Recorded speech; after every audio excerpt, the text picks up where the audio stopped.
Euh, je voudrais que vous puissiez vous présenter vous-même à ceux qui nous regardent en ce moment. Je m'appelle Saïdi Wambaka Nsikulu, je suis le président du Congo moderne pour la paix, le CMP en sigle, notre formation politique. Et donc, d'habitude, vous êtes au Congo, en République démocratique du Congo, mais ces derniers temps, nous vous voyons ici en Belgique. Est-ce qu'on peut savoir si c'est pour les activités du parti et si c'est pour cela, comment ça évolue le parti, le CMP, tant ici en Belgique qu'au Congo? Non, je suis en Belgique comme je suis au Congo. En Belgique, j'ai ma famille. Tout comme au Congo, j'ai aussi ma famille. Donc j'ai les deux familles, et en Belgique et au Congo. Donc par rapport au parti, effectivement, le parti existe ou plutôt est implanté au Congo. Et comme il a aussi des activités ici en Belgique. Voilà. Est-ce qu'il y a un programme pour les activités du parti, par exemple au niveau du Congo? Vous allez redescendre sur le Congo bientôt? Bientôt, bien sûr, le programme, comme vous le savez, nous sommes déjà à la fin de l'année presque 2015. On connaissait déjà le calendrier qui est sorti, malgré les problèmes qui nous accablent pour l'instant. L'année prochaine, donc 2016, c'est effectivement le rendez-vous pour les élections présidentielles et législatives, hein, au niveau national. Donc nous devons être sur place pour renforcer les équipes, pour mobiliser et surtout pour convaincre, parce que nous devons convaincre la population par rapport aux enjeux du moment. Est-ce que le CMP va participer aux prochaines échéances? Est-ce qu'on peut en savoir un peu plus? Est-ce que vous serez d'ailleurs vous-même, si c'est possible, candidat aux élections présidentielles? Mais ça, c'est une question qui ne se pose pas, parce que tout parti politique, hein, a comme devoir, hein, en tout cas comme devoir, la présentation des candidats à tous les niveaux du pouvoir. Donc, je ne pense pas que le parti pourra me contredire. Hein. Nous nous sommes réunis, nous avons débattu sur cette question, et je crois que le problème ne se posera pas cette fois-ci. Sauf que, bien sûr, nous entendons ça et là que le gouvernement qui est en train de tergiverser, qu'il n'y a pas d'argent pour les élections. Bon, je me pose des questions, ou plutôt la question de savoir quel est le rôle de ce gouvernement s'il n'y a pas l'argent qui a été prévu pour organiser les élections en 2016. Euh, à ces propos, quelle est la position du CMP? La position est ferme. Nous devons aller aux élections générales, c'est-à-dire les élections législatives et les élections présidentielles. Surtout en 2016, nous devons y aller. Le CMP participera aux échéances à tous les niveaux des pouvoirs. Actuellement, on parle de plus en plus du dialogue intercongolais, du dialogue que propose le président Joseph Kabila. Quelle est la position du CMP? Oui, le dialogue en lui-même n'est pas mauvais comme tel. Le dialogue, c'est une bonne chose, mais il faut nuancer. Hein, il faut nuancer. Nous sommes tout à fait d'avis que dans toute société, il faut parler, il faut débattre, il faut, comme il a fait au départ des concertations nationales, bon, aujourd'hui ce sont des dialogues, je ne sais pas. Hein, on est tout à fait d'avis que le dialogue n'est pas mauvais en soi. Mais pour quelle raison? Quelle est la raison de ce dialogue? Pour quelles raisons les gens doivent encore se réunir alors qu'ils se sont déjà réunis une fois pour les concertations? Il y a eu des résolutions qui n'ont pas trouvé, je ne sais pas, une solution par rapport à ça. Et puis aujourd'hui, le dialogue, c'est bien beau, mais il faut simplement connaître quelle est la raison de ces dialogues. Certains pensent que ce dialogue a été incité ou suscité ou même initié par les milieux de l'opposition ou d'autres partenaires politiques. Qu'est-ce que vous en savez? Est-ce que vous pensez que c'est cela ou vous pensez que c'est une initiative qui vient tout simplement du président Kabila? Peu importe, c'est vrai qu'il y a aussi dans le milieu de l'opposition les gens qui ont souhaité ces dialogues par rapport à la tergiversation de la majorité. Mais il est vrai que le problème ne se situe pas à ce niveau-là. Le problème se situe au niveau de savoir si réellement le dialogue est la solution aujourd'hui. Pour quelles raisons d'abord? Parce que dans tout pays, tout État ou toute nation civilisée, normale, lorsqu'il y a des élections qui se passent, lorsqu'il y a un mandat qui a été donné par le peuple ou la population, à la fin de ce mandat, moi je ne vois pas pour quelles raisons on doit encore chercher à traîner les pieds ou à tergiverser. C'est un constat. Donc ici, on cherche un peu à savoir si on doit partir ou si on ne doit pas partir. C'est comme si ce fauteuil, c'est un fauteuil qu'on ne peut pas quitter. Mais à propos des concertations, est-ce que le CMP avait été d'accord avec ces rencontres? Non, pour la concertation ou les concertations qui se sont passées, moi je crois que le parti n'a pas pu participer. Et puis on ne voit même pas l'importance parce qu'aujourd'hui, nous pouvons dire que nous n'avions pas tort d'être en dehors de cela. Aujourd'hui, par rapport au dialogue, nous sommes consultés, le parti s'est réuni au niveau du bureau. Nous avons constaté qu'effectivement, il y a deux choses. Il faut analyser les choses de manière un peu lucide. Nous savons qu'ici, à l'extérieur, il y a la population, ou plutôt nos compatriotes, qui sont divisés par rapport à ce dialogue. Il y a une division par rapport à la position du président de l'UDPS, qui est le leader maximum de l'opposition.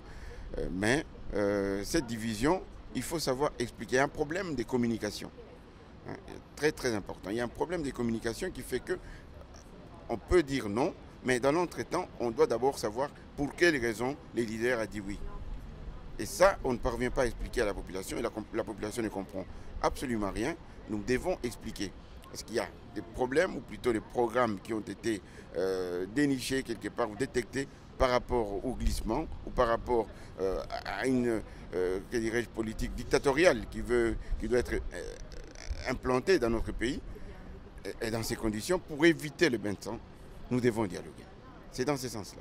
Est-ce que vous avez une idée du contenu de ce dialogue? Parce que déjà, ceux qui veulent y participer, notamment l'UDPS, il va déjà avec son cahier de charges, avec des revendications, voire même des propositions qui peut-être ne rencontrent pas les propositions du parti au pouvoir. Est-ce que vous avez une idée de ce que propose le pouvoir comme contenu principal de ce dialogue? Pour l'instant, c'est vrai que le pouvoir n'a rien à proposer. Le pouvoir n'a rien à proposer parce que, comme je viens de dire, les choses sont claires. Il y a un mandat qui a été donné, qui a été fixé, de 5 ans. La Constitution est claire, 2 mandats et après on arrête. Mais ici, c'est vrai que le seul parti qui a effectivement confectionné un cahier de charges, il faut le dire, c'est l'UDPS, donc le parti du président Etienne Tshisekedi.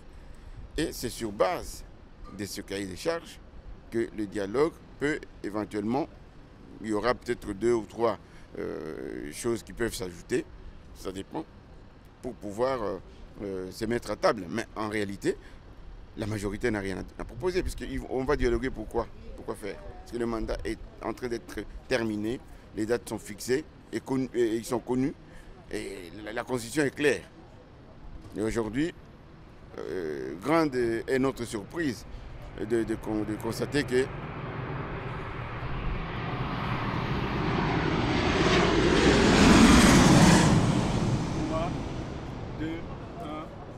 nous constatons que le gouvernement n'a plus d'argent. Le gouvernement n'a plus d'argent pour l'organisation d'élections, alors qu'il y a eu un budget qui a été prévu pour ça. Où est passé l'argent des élections? Est-ce que c'est un problème fondamental selon vous? Mais soyons sérieux, ou c'est de l'aventure, ou c'est de la politique, ou c'est de la gouvernance. Parce que si on est sérieux, on est responsable. On dit que telle année je vais organiser les élections, on a prévu un budget pour ça, mais il faut quand même y aller jusqu'au bout.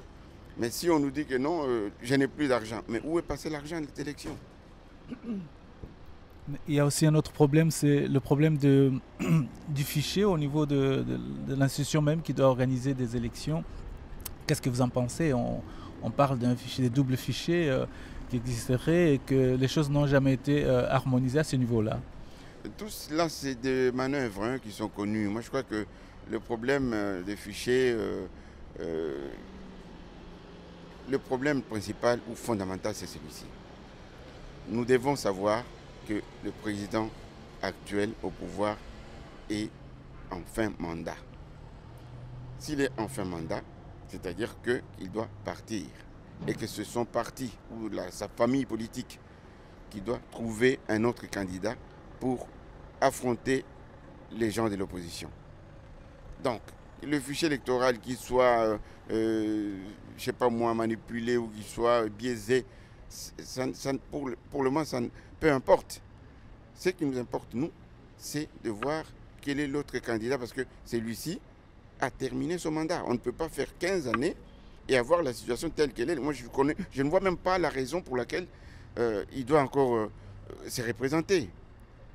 Et si la loi le lui permet? Et si la Constitution permettait qu'il se présente pour la troisième fois? La Constitution n'a pas permis à ce qu'il se présente. C'est en tout cas la Constitution actuelle. Oui. Même si elle est manipulée ou... non, ça je crois que c'est exagéré, ou plutôt provoquer la population. C'est la provocation. La majorité propose que la Constitution soit changée dans ce sens-là, pour que le président Kabila puisse briguer le troisième mandat. Non, je crois que nous devons aller jusqu'au bout de notre logique. Hein, c'est-à-dire que la Constitution qui a été faite en 2006, qui a été modifiée pour les besoins ou les intérêts personnels du président de la République par rapport à qui était modifié pour faire un tour au lieu de deux. Ça a été déjà modifié. Et cette fois-ci, on va encore trouver d'autres parades. Nous avons décrié les insuffisances, ou plutôt le fait qu'on n'avait pas une cour constitutionnelle. Aujourd'hui, la cour constitutionnelle est là, qui effectivement ordonne à ce que le gouvernement prépare le budget ou les moyens financiers afin de passer aux élections des députés provinciales et des gouverneurs. Mais je crois que c'est un problème. Nous avons un problème dans ce pays-là.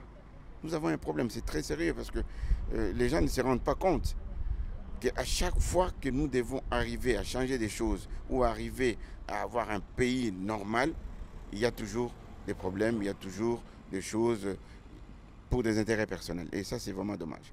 Et si jamais le pouvoir, donc, notamment la majorité, le président Kabila force la main pour que la Constitution soit changée, est-ce qu'au niveau du CMP, il y a un plan B? Comment vous y êtes paré? Non, le CMP n'est pas, que dirais-je, le seul parti de l'opposition. Nous devons nous concerter avec d'autres partis de l'opposition. Et je crois que d'autres partis ne me contrediront pas pour dire que nous devons nous adresser à la population. C'est la population qui donne le pouvoir.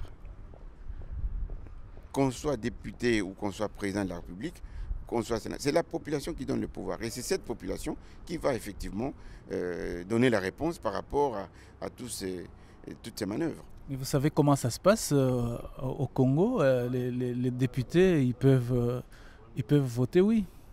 Mais ça, je ne suis pas étonné, je ne suis pas surpris par rapport à la réponse éventuelle des députés. Je parle ici de nous, pour nous, l'opposition. Nous, de l'opposition, nous devons nous concerter pour nous adresser à la population. Je crois que d'ici le 15 déjà de ce mois, une partie de l'opposition qui est sur place est en train de mobiliser pour parler avec le peuple afin de dire non au glissement de M. Kabila. Donc vous parlez de l'organisation sur place au Congo. Il s'agit de quels sont ces opposants-là ou quels sont ces partis d'opposition qui vont... La plupart des partis d'opposition qui sont sur place s'organisent pour manifester, en tout cas le 15 de ce mois. Le CMP fait partie de ces... Le CMP fera partie de de cette manifestation, bien sûr. Les gens qui sont sur place ont reçu les ordres de pouvoir participer à la manifestation. Donc si on comprend bien, le combat se fait essentiellement en dehors du Parlement. Le combat s'est fait en dehors du Parlement, le combat s'est fait aussi dans le Parlement parce que les députés qui sont en train de se battre pour pouvoir organiser ces manifestations sont des députés qui sont au Parlement. On voudrait savoir clairement, le CMP est pour le dialogue ou contre le dialogue? Je viens de vous répondre, je ne suis pas contre le dialogue dans le sens où le dialogue peut peut-être nous éviter le bain de sang. Parce que nous, c'est plutôt parce que vous savez, Kinshasa, pour ceux qui ne le savent pas, Kinshasa, il n'y a pas de forêt. Il n'y a pas de forêt à Kinshasa. Et c'est une ville aujourd'hui qu'on peut compter dans les 12 à 15 millions d'habitants. C'est presque un pays. Donc c'est uniquement dans ce sens-là. Mais plutôt, le cahier des charges qui a été initié par l'UDPS, il y a de quoi faire réfléchir les gens. Mais c'est de l'autre côté où il n'y a pas de matière. Je veux dire, dans la majorité, il n'y a pas de matière par rapport à l'organisation de ce dialogue. Il n'y a pas de matière. Ils ne savent pas pourquoi on va encore se réunir alors que l'année prochaine, c'est la fin de mandat de M. Kabila. Président, si on se réfère aux propositions de l'UDPS, vous pensez vraiment que le pouvoir en place peut accepter ça? Donc on peut s'attendre déjà à un refus catégorique. Et alors, quoi faire après? Je viens de vous le dire ici que nous attendons, parce que pour le moment, rien n'a été fait. Il n'y a pas de convocation, il n'y a pas de calendrier. On attend. Le moment venu, on saura s'il faut prendre telle ou telle position. Oui, mais tout ça, le dialogue, les échéances, la Constitution, c'est bon, Président, mais pendant qu'on parle en ce moment, à l'est du pays, la situation n'est pas très bonne. Il y a encore une semaine, dans la région d'Issiro, Bunia, il y a eu des morts, des rebelles sévissent tout autour de Bukavu, de Goma. La rébellion bat son plein. Et qu'est-ce que le CMP pense de ça? Est-ce que ça ne peut pas être un préalable avant de faire quoi que ce soit, avant même de parler des élections? Parce que les gens meurent là-bas. Vous savez, s'il faut maintenir quelqu'un au pouvoir, uniquement parce qu'il y a la guerre à l'est ou à l'ouest ou au centre, moi je crois que c'est une erreur. Et qui vous dit que ce n'est pas organisé sciemment? C'est orchestré, organisé, c'est provoqué pour pouvoir maintenir les gens dans une situation déstabilisée, dans une situation chaotique. C'est ça le problème. C'est pas fait pour que l'on soit dans la paix, ou on puisse imaginer vraiment un pays en paix, comme on a connu la paix pendant un certain temps. Je dirais pendant le règne du feu maréchal, 32 ans, mais en tout cas, nous avons vécu la paix. Et qu'est-ce que vous pensez de la MONUSCO? La MONUSCO, c'est effectivement une branche, ou plutôt, ils ont été envoyés par la communauté internationale pour maintenir la paix. Bon, qu'est-ce que j'en pense? Je n'ai pas grand-chose à vous dire. Moi, je disais que bon, la présence... Je veux dire, du rôle que la MONUSCO joue. Est-ce que c'est important? Est-ce qu'on peut... Parce que depuis qu'ils sont là, mais la situation n'a vraiment pas changé. La guerre continue, on tue les gens, si pas dans les grandes villes, mais quand même dans tous les petits centres, les villages, les gens meurent. Oui, mais la MONUSCO a un mandat. La MONUSCO a une mission. Il faudra savoir, est-ce que la mission de la MONUSCO est d'entrer en guerre en RDC? Est-ce que la mission de la MONUSCO est d'aller se battre contre X ou Y rebelles? Je n'en sais rien, je ne pense pas. Hein, mais elle est là comme l'arbitre entre les belligérants. Mais pendant combien de temps, ça on ne le sait pas. Parce que ça fait quand même plus de 10 ou 15 ans que ça dure. Et je crois que c'est plutôt le président de la République qui est le chef de l'armée ou le chef des armées qui doit prendre des décisions par rapport à cela. Mais tant qu'il y aura ce genre de rébellions ou de guerres ou de je ne sais pas quoi à gauche, à droite, bon, la présence de la MONUSCO, on peut dire qu'elle est toujours nécessaire. Alors, évidemment, à propos de la MONUSCO, de la communauté internationale, qu'est-ce que vous pensez du rôle, quel est le rôle que doit jouer la communauté internationale, la MONUSCO, dans ces dialogues? Est-ce que vous avez... Qu'est-ce que vous en pensez? Oui, je crois que la lettre, hein, qui a été envoyée, donc initiée par l'UDPS, qui effectivement exige la présence de la MONUSCO ou de la communauté internationale, c'est quelque chose de très bien, de très important, parce que en face, c'est-à-dire la majorité, ne respecte rien. La majorité ne respecte même pas sa propre signature. La majorité ne respecte même pas la Constitution signée et promulguée par elle-même. Donc, s'il faut se mettre à table avec l'opposition, la société civile ou éventuellement la CENI et tout ce que vous voulez, moi je crois que la présence de la communauté internationale via la MONUSCO est nécessaire, parce que ce serait comme un arbitre qui peut faire une sorte de gage, hein, une garantie en tout cas pour la réussite ou par rapport à l'application de tout ce qui va sortir de ces dialogues. Donc la communauté internationale, par le truchement de la MONUSCO, et la présence de cette MONUSCO est vraiment nécessaire et importante. Je crois qu'on est arrivé à la fin de notre entretien, mais est-ce que vous avez un dernier mot que vous voudriez dire à tous ceux qui nous regardent, les Congolais, mais aussi les Africains et tous les gens du monde? Oui, je voudrais seulement soulever ici ce qui est un point de vue personnel, c'est vrai, parce que lorsqu'on parle ici des dialogues, comme je disais tout à l'heure, les Congolais sont divisés, mais il faudra plutôt, lorsqu'on est divisé ou lorsqu'on est contre, de proposer un argument par rapport à ce qui se passe ou ce qui peut se passer. Donc, proposer, faire des propositions concrètes. Si on ne fait pas de dialogue, qu'est-ce qu'on fait? Parce qu'on est à distance, à des milliers de kilomètres. Le pouvoir est en place, ils peuvent tout faire et on reste à distance. Vous savez, le combat que nous menons, entre guillemets, ou que les Congolais mènent à l'étranger, ce n'est pas le même combat que menait De Gaulle en France. Hein. Parce que ça, c'est un combat où il s'est bien sûr retiré de la France pour aller organiser l'armée à l'extérieur et débarquer. Ce n'est pas la même chose, ce n'est pas le même combat. Ici, c'est un combat à main nue, en tout cas par rapport à quelqu'un qui est armé, qui a tous les moyens. Bon, je ne parle pas ici d'aller faire la guerre, mais en tout cas, c'est ça la différence.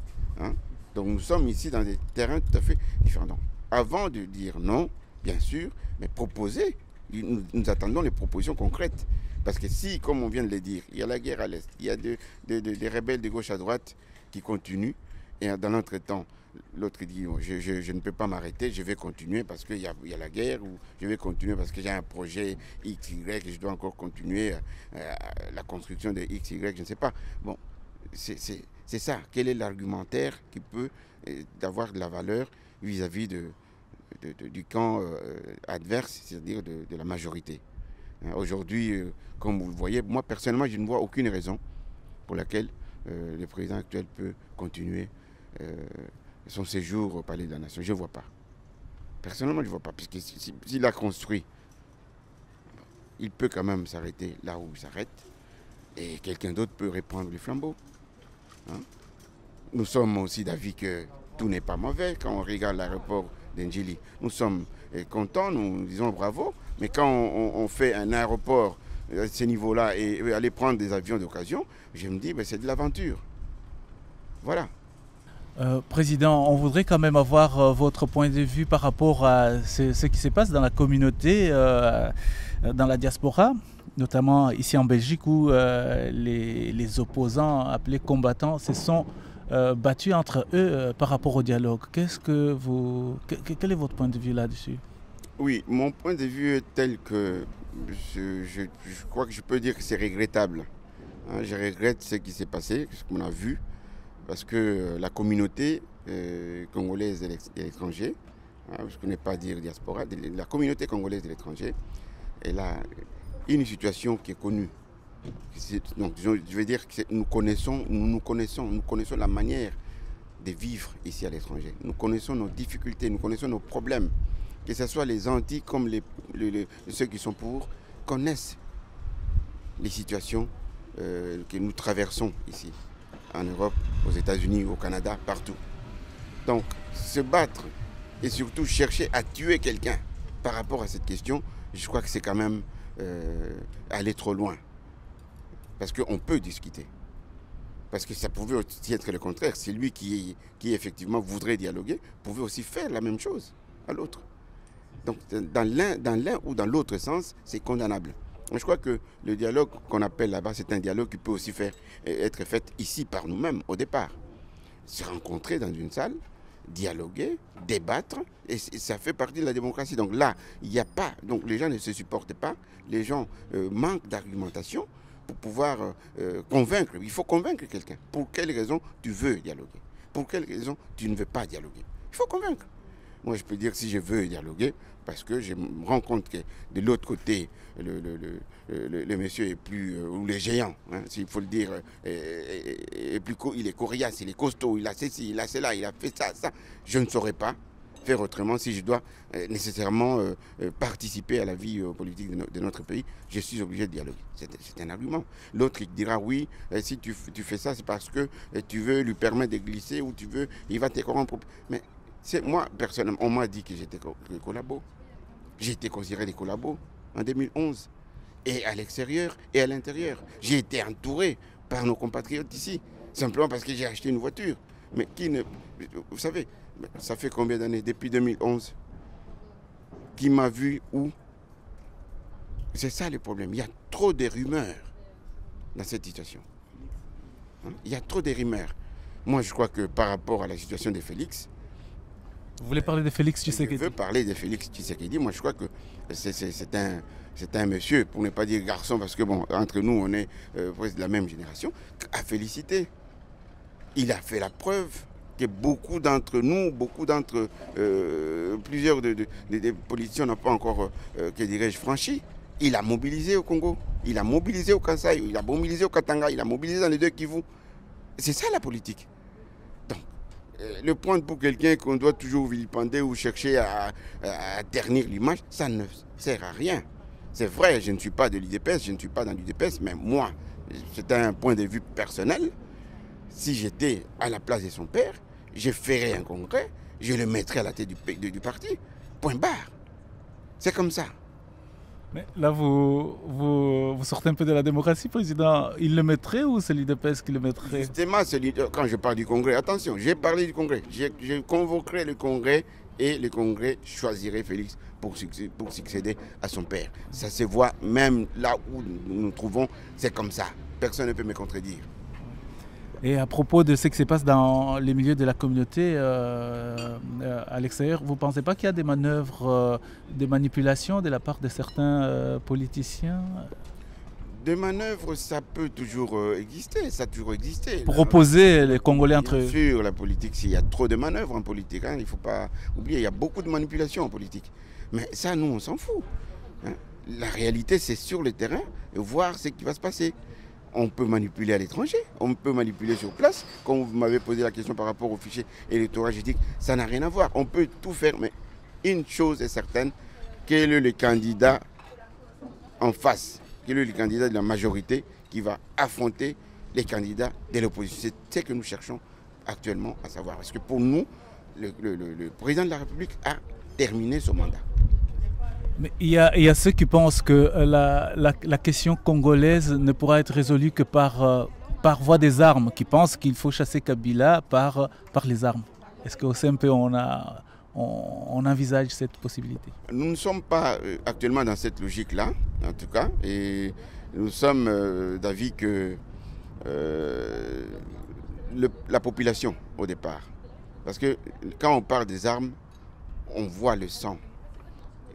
Les Congolais a versé son sang, ou le Congo a perdu ses enfants par rapport à cette guerre-là. Il n'y a pas longtemps, hein, que ce soit le MLC, que ce soit le RCD, c'était des guerres. Et les gens sont morts. Donc on ne peut pas continuer. Lorsqu'on a construit quelque chose, hein, la démocratie dont on est en train de se targuer la paternité au chef de l'État, Et il faut quand même prouver qu'on est démocrate. Et quitter avec élégance. C'est tout ce qu'on demande. Pas question d'armes. Pour le moment, il n'y a pas de question d'armée, en tout cas en République démocratique du Congo. Donc au niveau de CMP, on ne doit pas en arriver là? Au niveau du CMP, nous n'avons pas encore cette logique d'armes. Non. Merci beaucoup, Président. Merci à vous.